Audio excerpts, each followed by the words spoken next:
Hey guys, it's BlockchainBrad, and today we have a very, very special guest. It is none other than Catherine, who is the CEO of TheKey. She has a great deal of experience in business, so let's go through a few of her credentials in a moment. But firstly, thank you so much, Catherine, for joining the channel today. You are very welcome. Hi, very nice meeting you. It's nice to meet you too. So, just for some background, guys, Catherine's quite an amazing woman. She's actually won the China's Businesswoman of the Year for 2017, which is incredible because of the number of people in China. But also, she's the chairwoman and the CEO and founder of TheKey, which is the BDMI International Foundation Limited that relates to Singapore. She's also been the CEO of the Evernet Healthcare Technology in Beijing.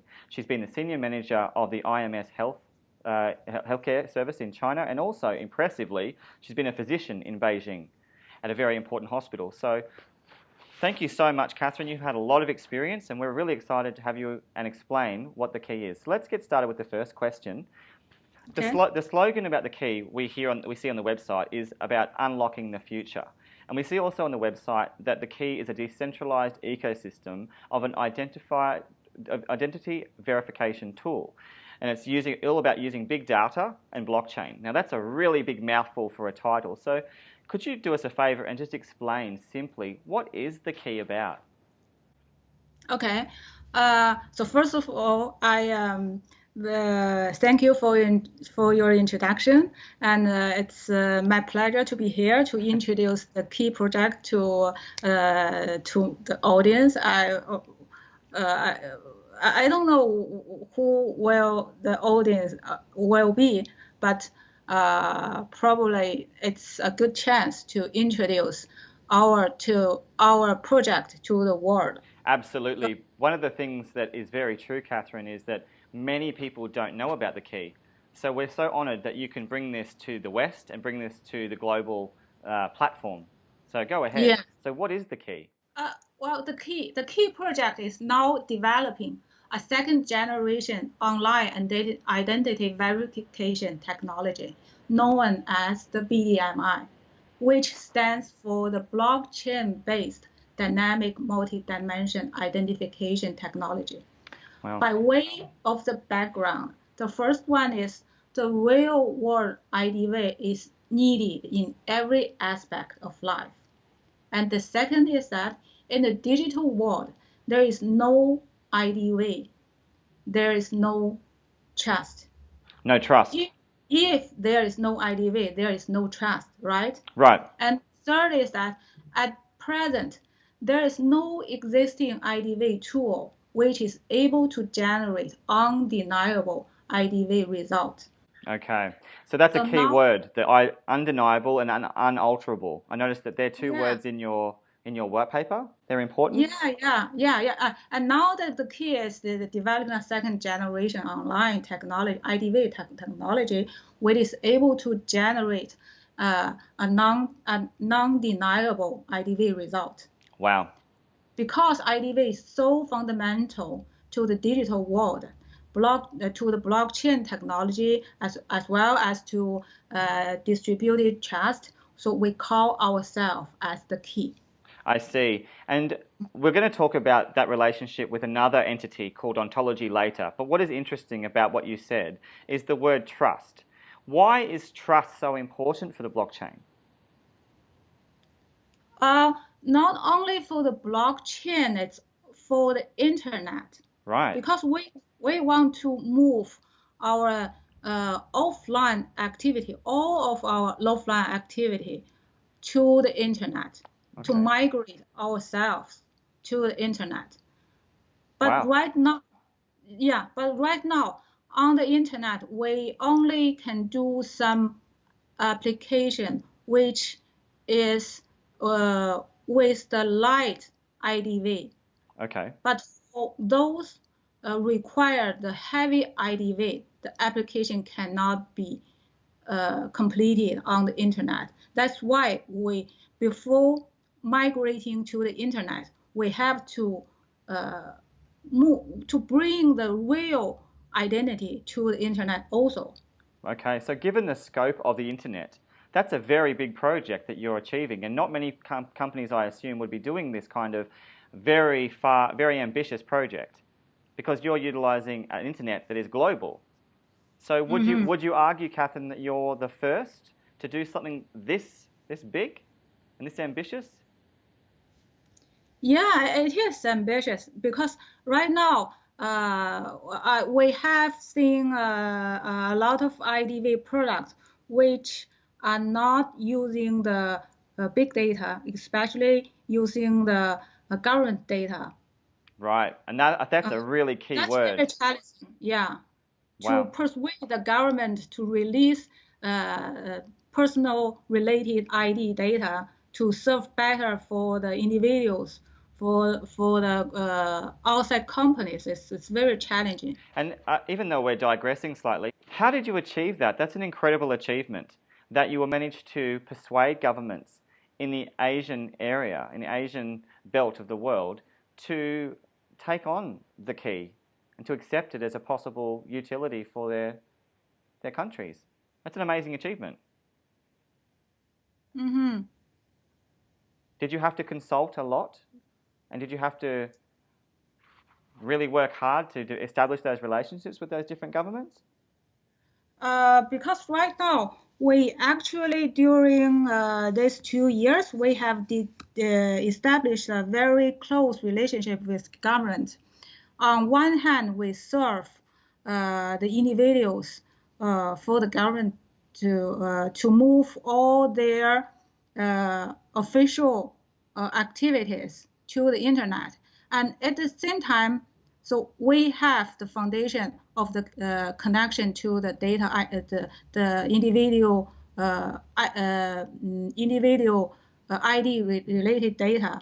And later on, it gave us the chance to do the IDV service for the individual itself to serve it better in the society, not in the government field. That's amazing. So I guess we could move on from that question since you've clarified that. So the key is developing a second generation identification verification system, the IDV, solution via something that you mentioned called the BDMI, MD identity system, the BDMI. So what is the BDMI specifically? If you could explain that really simply, what is that part? Yeah, as indicated in our white paper, BDMI equals to DMI plus blockchain. So to generate an undeniable IDV results, we need technology called dynamic multidimensional identification. So in our DMI, we have 3 elements. The first one is we use unique biometric data serve as the base of BDMI. Okay. And the second, and the second is that the key data of BDMI we used, including biometric data and all other data, are all validated in advance by the relevant government authorities. Wow. So that's, again, showing that connection with the authorities, showing the connection with the government. Again, that's a very powerful thing. Yeah. And the third one is the data of BDMI used for IDV are comprehensive enough so that it can meet the different requirements of various clients. Wow. Yeah, and the fourth one is that to ensure the reliability of BDMI, cross-checking is always carried out. I see. So, during the IDV, between the government validated data and some other behavior and scene data as well. Wow. Of the same user. So it's quite involved. The process is quite extensive. Yeah. Wow, that's really interesting. Not actually expensive. I will explain later. Actually, we have lower cost. Oh, sorry. My apologies, Catherine. I actually meant it's quite extensive. It's quite involved. The process. Extensive. Yeah, sure, of course. Yeah. And that is the fourth one. And the fifth one is that to ensure the solidity of BDMI, so we always use the data which are updated to the moment when the IDV is executed to capture the latest change. I see. And the sixth, the last one is that once an IDV is completed, the result will be properly documented for audit, so that personal credit of the user can be evaluated and calculated. Okay, and we're going to talk about the value of that credit, that social credit for the user, because that's going to be very important for certain governments, and particularly in China, which we'll move to. But if we go across to the next question, with regard to the IDV technology, knowing that it's one of the most significant trends right now through your research, and that it's had a critical impact on the digital economy, can you explain how that's had a critical impact in China? Because you've done a fair bit of work in China specifically. How has that IDV had a really big impact, particularly in the studies and the research you've done in the trials? In so you mean that currently there is a government project known as the social credit?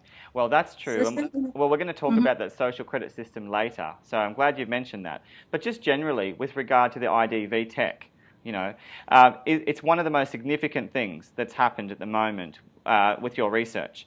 And it's had a really big impact, as it explains in your white paper, with the digital economy.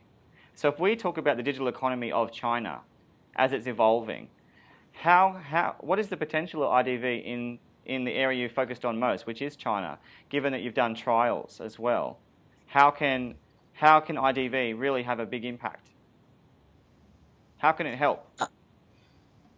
I think in the new system, the digital economy has three elements, right? Yes. One is the smart contract, one is the digital asset, and another is the digital identity. That's so right. Without the digital identity, the smart contract can be deniable. So that is very important. Okay, can you explain that? What you mean by that? The smart contract? Yes, can you explain about the deniability and why that aspect's important, what you were saying, how it can be deniable? What do you mean by that? So let me give you an example. So we have the ID in our smartphone, right? Right. But right now, let's say, I forgot my cell phone. Can I use yours? So you give your phone to me, but actually that is not your behavior. No. So that is deniable. I see. Right? Yeah. Okay. And so in that respect, you were talking about your research has allowed it to be undeniable and to be unalterable. So why is that undeniability so important?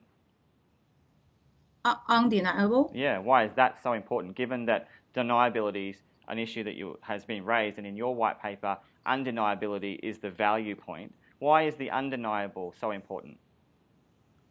Because there are a lot of applications that requires very heavy identity. Okay. Like something related with law, okay, with finance, yeah. And we have to identify you are you, right, but you are not anybody else to do that transaction, to take that responsibility of the law. I see. And that's what your technology is focused on, is making that happen. Yeah. I see. That's interesting. So up until now, Catherine, do you know of any technologies that have done that? Because you were saying before, from my understanding, is that yes, there are other technologies that were similar by structure, but they didn't address the undeniability. So are you a world leader in the undeniable approach? Given that you are trying to address the undeniable and the unalterable, are you the world leader in this? Yeah, just I have said we have three elements. We have 6 elements. We use the biometric data, and we use the government already verified data, and we cross-check the government data together with the behavior data and the scene data, and we do the audit later, and to make sure that the IDV is Secure or? secure, yeah. And it's verified. Mm-hmm. So right now, the identity on the internet is flat. So you are represented by the serial number or the photo. Okay. But we want to create a totally live and three-dimensional of you. That's amazing. So you are then represented by your history. Okay. Yeah, not only the card, the information in the ID card. Okay.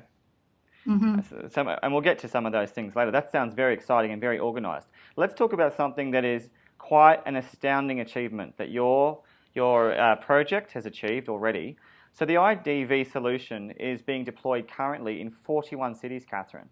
That's amazing. And it's covering more than 130 million people in 66 cities. So those numbers alone, I just want to make sure that we're really clear. We're talking about 41 cities, 130 million people. That's astounding. So can you tell us how you did that and how you managed to achieve this remarkable, scope and breadth already? Mm-hmm. Yeah. Our first generation IDV products are now being deployed in forms of mobile social insurance pay in 41 cities, not 66, in 41 cities, covering 130 million people. Sorry, my apologies. 41 cities. Yes. Yeah, 41 cities. But the 66 cities is saying that the data, we have connected the identity data to 66 cities. I see. But the product has been deployed in 41 cities. Well, it's remarkable, Catherine. As you know, I'm Australian. We don't even have that number of cities in our whole country. So it's amazing. Yes. It is truly amazing. And I think for the listeners, I mean, we're talking about many countries involved in this. Is that right?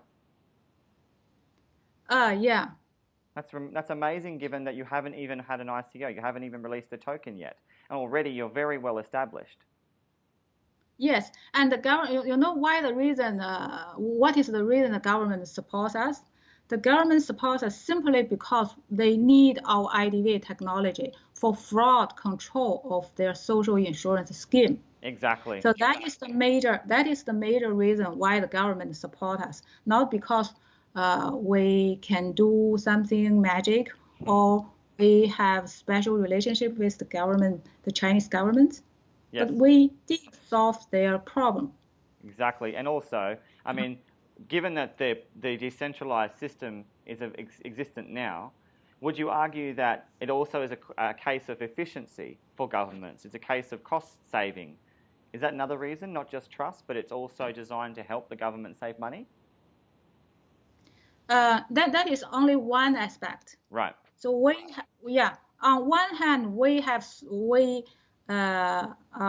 focus on solving the problem with for the government, and on the other side, we want to use the data stored in the government and pull it out and give the control back to the owner, because we think that the first owner of the data is the individual and the second owner of the data is the government. Absolutely. Who has collected them. And that's what makes you amazing, because typically it used to be the other way around. With the centralized model, much of the data is owned by government services.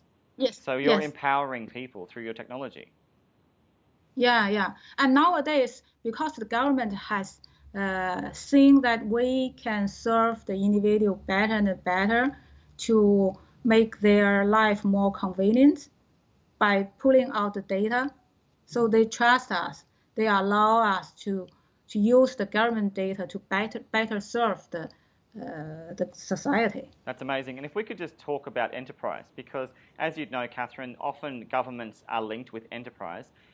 Can enterprise use your facility as well? Is there anything with regard to the identity features of your technology that enterprise can utilize? Or is it mainly focused on government to user? Actually, in the key ecosystem, we have three participants. One is the individual user, and another is the service provider, and another is the validator. So the key actually is one of the validators. Standing behind us is the government data we have connected. Okay. But the company, you just mentioned that the enterprise serves as the service provider, like the insurance company, like the banks, the hospitals, the drugstores, and they provide the service to the user, Wow. right? Wow. Yeah, every time during the service, they have to get the personal ID data from somewhere. And Catherine, sorry, go ahead. You go ahead. Well, I was just saying, that's incredible, Catherine, what you're saying. Because for the listener who's trying to understand the key, what you're saying is essentially that these businesses, given that you were talking about insurance, you were talking about banks, talking about potentially really any major business and small business, that addresses pretty much all of the businesses that exist, that potentially could utilize this identity technology. Yes, of course. Yes, of course. So it's not just that governments. No, of course not. The way the government use their data is within their own system. Yes, in they a have in a closed way. System. In a very Yeah. Okay. But right now they release the personal related data to the outside to better serve the individual to the society. Okay. So we introduced the enterprises like the insurance company, and each time when they do the service for the individual, they have to do some IDV. Right. And they come to us, and I return back the IDV result. Wow. And they pay token to us. Wow. So you potentially could be a very large business. Let's be real. To be unpack this into the real world for a real world context, you could be a very, very significant business. Yes, of course. Because standing behind us, the population is so huge. So Catherine, would you argue that we're just at the beginning of what you Sorry? Would you argue that we are just at the beginning of what you can actually do? We're just at the forefront of the technology entering into the wider market. This is the beginning year. It's got a lot of potential. So actually, the DMI in our DMI product, we already have banks, insurance companies, hospitals, and drugstores as the service provider, and they have already provided the service to individuals, and they have already obtained the IDV service from us. So the amazing thing, I think, Catherine, is that many of the projects I read about are just beginning. And you're saying that you already have this established. Why don't we know about you? Why doesn't the West know about you already? This is amazing. Truly, it's amazing because it's not even just in one city. We're talking about several cities. We're talking about countries. This is a lot of work you've achieved. How many years has it taken you to do that? About two. Right now, until today, it's 3 years. That's incredible. So it's a very long-term project. Yes, of course. We have established the connection to the government data to 66 cities in about 3 years. That's incredible. And again, that's a reach of 210 million people. So that's quite amazing. If we move across to the next question, Catherine, with regard to 3 statements, I think they're great in your white paper. They talk about the key being more reliable, talking about being lower cost, as we were talking about before, and better user experience. So why is that? Why are those features of the key, and how is that achieved? Yeah. So first of all, I have great respect to other IDV providers like Civic, like TheKey, but compared to other peers in the IDV industry who are also applying IDV into a blockchain. So our BDMI has the following 3 advantages. One is more reliable results because the supporting data is gathered in real time, is comprehensive, accurate, and reliable. The data is also validated, is also already validated in advance by the government agencies and other public institutions. And the second advantage is lower cost. Full use of existing data sources. It let us avoid to do the duplicate work for data collection, processing, and authentication. The third advantage is better user experience. It is even not necessary for individual users to install any application or upload any information. So just bring yourself, Wow. bring your fingerprint, your iris, your face. So again, it's that body identification method, whether it be your, like you were saying, you can use eye technology or your face recognition, and you can also use fingerprint. Yeah. So that's all we need? Yes.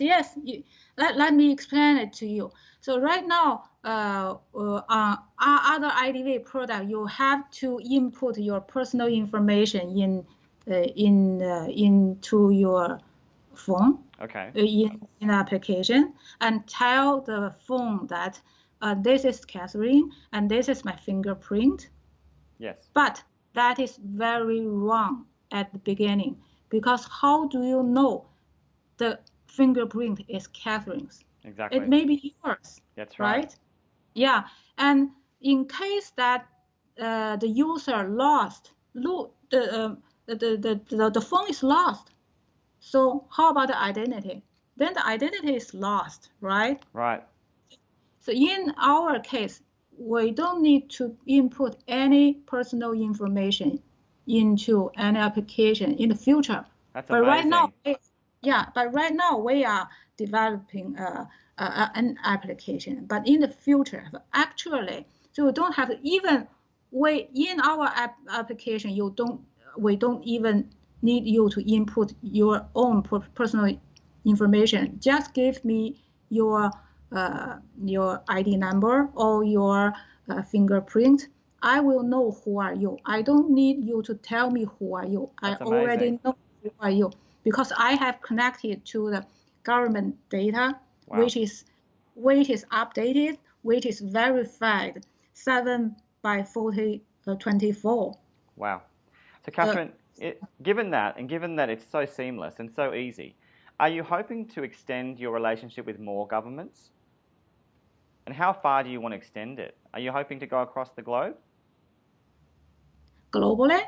Yes. Are you planning on going globally and not just in the Asian area? Yeah. So right now we have a 5-year planning to expand our data connection within China.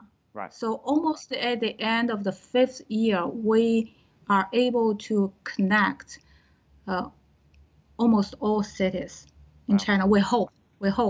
Yeah. And just for our listeners, Catherine, how many people is that? It's 1.4 billion. Wow. So 1,400 million, which is 1.4 billion. The largest population of any country in the world. Amazing. And you think by 2000, what year do you think you'll be able to achieve the full reach of China? What was the year you said?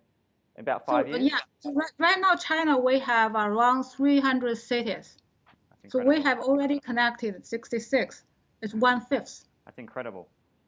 Yeah. The pace is very fast. So let's move across. I mean, we're moving across to this, I suppose, with this question, in that, do you need a big team to achieve this? Have you got a large team? After the ISO is completed, we need actually several, in our team, several types of experts. Okay. And the first one is to communicate, the person to communicate with the Chinese government to expand to more cities.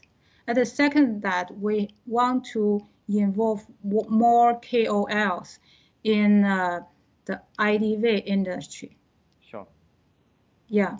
And the third one, we actually need a PR team, a very professional PR team to help us to go outside, not even in Asia, but we hope, like just you said, to Yes. expand our business to Western. Yes, and honestly, Catherine, that's exciting to hear because, once again, the scope and the achievements that you have already achieved is extraordinary. It's no wonder you are the businesswoman of 2017 in China, because what you've achieved is incredible. It really is. And I'm surprised, to be honest, that many people don't know about TheKey. But it's exciting that your plan for the future is going to involve the PR, because more people will become aware of just how important and how extensive your company is already in the Asian region. So it's an incredible achievement what you've done, and I'm really looking forward to seeing it grow. If we move across now to talk about a few of the technical things, we know that it's an ecosystem. So could you tell us a bit about how the smart contract works? And will there be businesses using TheKey in any way? Or how will that smart contract work on TheKey? Well, I think smart contract is very important in our ecosystem. On one hand, it helps the individual to make the biggest use of their own data. On the other hand, we have to protect the individual sensitive data for the individuals. Okay.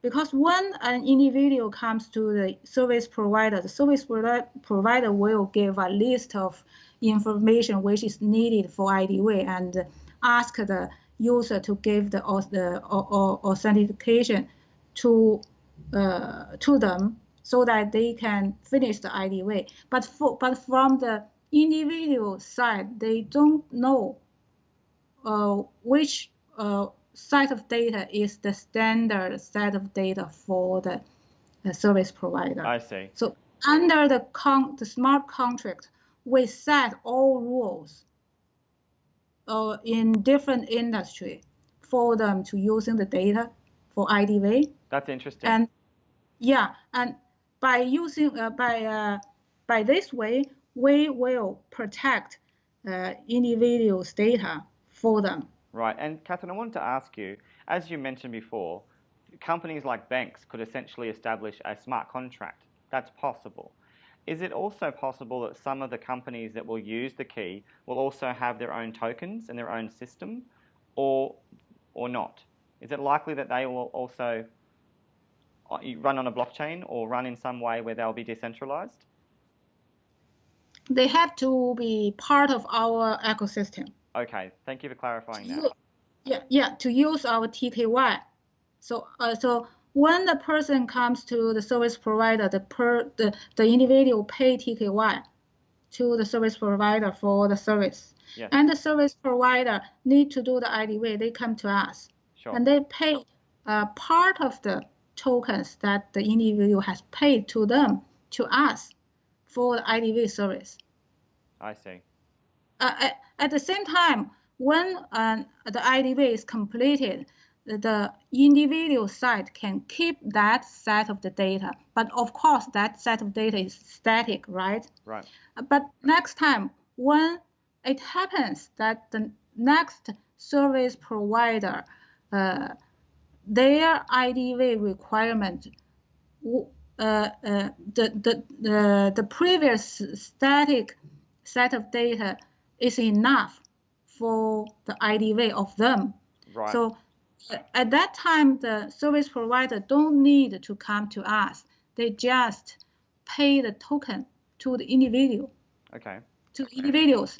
Then actually the individuals can earn money for selling their own data. Okay, let's stop you there. That's very interesting. We always like to hear how people can earn money. So how does that work? How can a user get rewarded? by selling their data. What's the benefit of that? Just like the service provider, anyway, they have to get their IDV done, right? So they will either to the validator, one of the validators, and then if the user have the set of data which happens to meet their IDV requirements, and they can just pay the individual because that set of data is already in the blockchain and it is trustable. Right. That So, makes so yeah. So if the individual have their own data and they are not in the blockchain, so the service provider will not use them. They just come to us. Okay. But once the IDV is done by us, the data will be in the blockchain and it is trustable. And we give back the control of their own data to the individuals. So next time, if the same set of data can serve for the next IDV service, so just the individual just sell it. That's amazing. In this way, we give the control back to the individuals. So really, you give an incentive of token rewards. Yes. That's very interesting. Oh, well, if we move across now to the benefits of the key in the real world.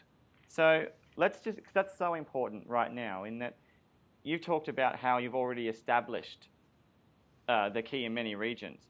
So if you could just explain, what are some of the benefits in the real world? Knowing that we're in the real world now, what are some of the biggest benefits right now for the key?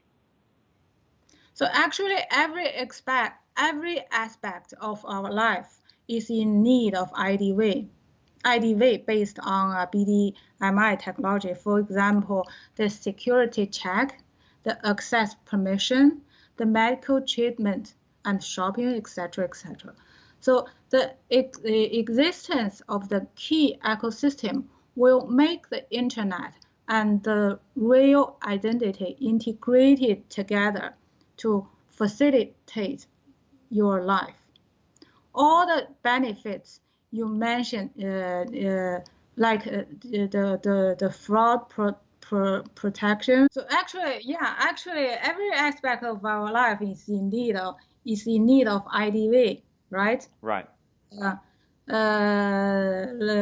Like even your go to the kindergarten to pick up your child, you have to prove you are you, right? Right. You enter the company, you have to. Even when I enter my company, I have to prove I am I. Exactly. And and you make it so easy. Yeah, and actually, I could show an example of a heavy IDV application, right? Like in the hospital. Right. When the patient go to the hospital, we have to do the heavy IDV verification for both sides. Right. Not just for the patient, but also for the doctor.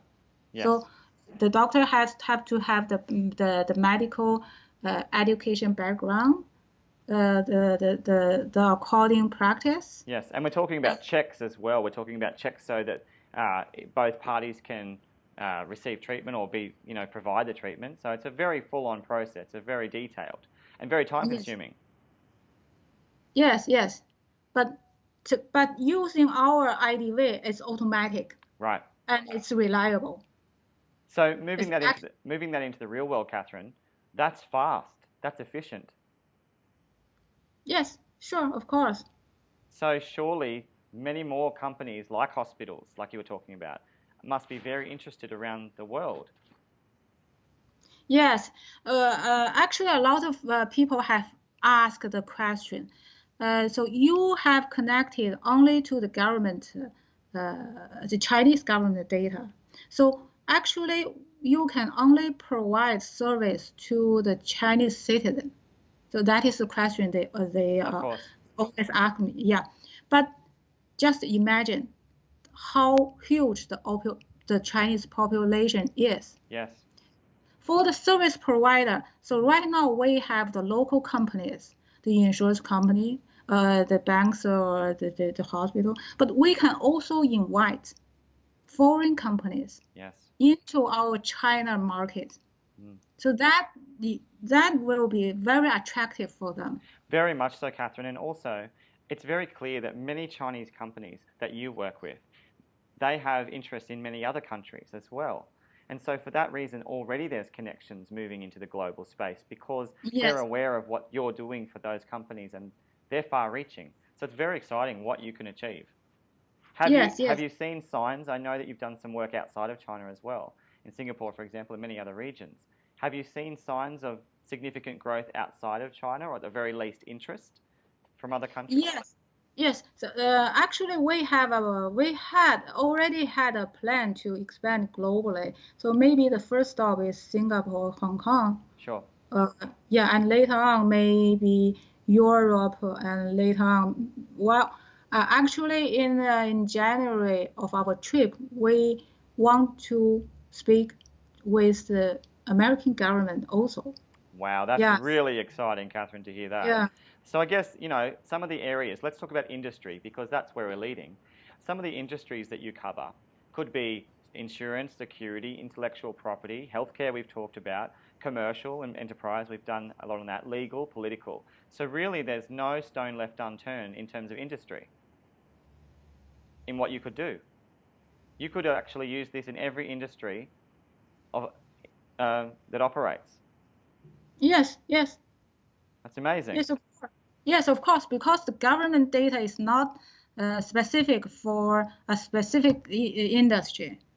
To serve the individuals, so pull the data out to serve the society, there are a lot of applications in different industries. Yes. And you can provide services for all of them. Yes. Amazing. And right now we are inviting all kinds of industries into our ecosystem, as well as foreign companies. I remember in November, IBM Watson Health has visited our company. Really? Yeah. Wow. They want to serve for Chinese people. Wow, that's exciting. But how? But we can build a bridge for their connection to approach to the Chinese people. Wow, that's really exciting. And just on that basis, Catherine, I was reading about a project in China that was known as the social credit system. And I really wanted to talk to you about this because it was about trying to assess people on their credit value, on their social credit value. Do you know about that? And is it something that your company could facilitate as the Chinese government try to, score individuals according to their social behaviors? So actually, you mentioned the social credit system. That there is a massive government project known as the social credit system, and it is led by the National Development and Reform Commission, which is called NDRC. Okay, thank you for that. Yeah, but to my knowledge, this project has nothing to do with online identity verification. I see. And the second one, the project is still in call for bids stage. So that's actually, very interesting. Yeah, so actually our partner Eunice, together with us, has submitted our technical and financial proposal together as a team. Interesting. Yeah. So, but right now we are not officially involved in the project yet, but because it's not started. Right. And I'm so glad we're talking because I remember reading that thinking your company would do so well to support that idea and that plan. So thank you for clarifying that you have submitted an application. Yes, because that makes a lot of sense to me. The other thing I wanted to ask you about, and this is very interesting, is that Sesame Credit, which is a financial wing of Alibaba, it has 400 million users right now, approximately, and it supports this idea of the credit system as well, that you've applied to become part of and hopefully that has happened. But what I wanted to ask you was that given that Ant Financial, which is a leading fintech company in China, is part of the Alibaba group, do you think that there's potentially a clear connection between Alibaba and TheKey in some way? So right now, actually, if you look at our white paper, Alibaba is one of our partners. Well, thank you, because just like we are also working with IBM. Okay, thank you, because I think your partner is Ant Financial, and often people think Ant Financial is directly Alibaba. Would that be fair to say? Is that correct? So, that your main partner is Ant Financial, I understand. In the white paper, it's a part of Alibaba. Is that right? It's Ant Financial? It's part of Alibaba. Yes, yeah. Thank you for clearing that up, because it's always interesting to see the name Alibaba come up in so many projects. They are a very powerful company. Very. So let's move across, I suppose, now to some of the extraordinary technological submissions and achievements you've made with regard to patents and copyrights. Yes. How many have you made, and how substantial is this for the future? So actually we have obtained 23 copyrights and 15 patents, and they actually are the foundation of our BDMI technology. And we are currently applying more copyrights and patents on the BDMI and IDV related technology. Wow, so Catherine, to apply it globally. So Catherine, that means that you're protecting your interests, and people can't replicate that easily in China once you do those patents? No, of course not. Because that's important, because I asked you this, because in the blockchain space, we're seeing many different blockchains emerge that are very similar in protocol design. What you're doing is protecting your interests, and you're protecting your technology, which makes you really interesting for the investor. Yes, so, yes. That is very high technical, because BDMI we call aside from blockchain, the DMI, we have had a lot of patents, like the data standardization, which is very important because we collect data from different sources. Yes. We have to do the data standardization. Okay. And especially for medical terms. Okay. So yeah. Just like IBM Watson, if they want to give the service to each individual, so they have to first read the history, the medical history, right. The medical record from each individual. But how we have to standardize the medical terms first. Exactly. And then they can serve the individuals. Wow, that's interesting. And now we actually are applying more copyrights and patents globally because our business will expand globally. Well, moving to expansion, let's talk partnerships. I was very impressed in your white paper with the partnerships you already have. But let's talk 2018, Catherine. Are there plans for more? Yeah, so actually, I think 2008 will be an important year of the key, and we will work with the world-leading firms in three parts as our partner, especially in the following three areas. One is the project management of the key. So we will work with the world-leading law firms.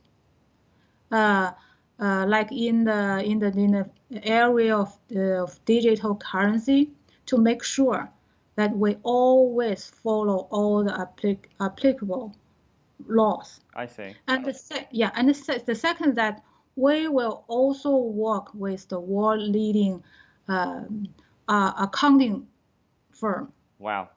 So to make sure that our financial system is managed in a highly transparent and professional way. That's so interesting, because the reason why I ask is that I know of some companies now. One of them is called QRC, and compliance is very important to the blockchain also. So have you talked to companies like QRC to help you? Or do you have specific companies that you're dealing with compliance? Uh, so actually, right now we are having some interviews with the accounting companies. I see. And we have to choose one, Wow. which one is right for us. I And see. also, yeah, and also we need to work with a world-leading PR team, the PR firm, like I just said, to make sure that our voice is heard by everybody properly. Absolutely. Thank you for clearing Yeah. that. Mhm. I guess it leads. Sorry, go ahead. Yeah, and that is the first area. And the second area, I think we are going to work with the world leading KOL. One is industry KOLs to work with to work with us as the team member on the product development.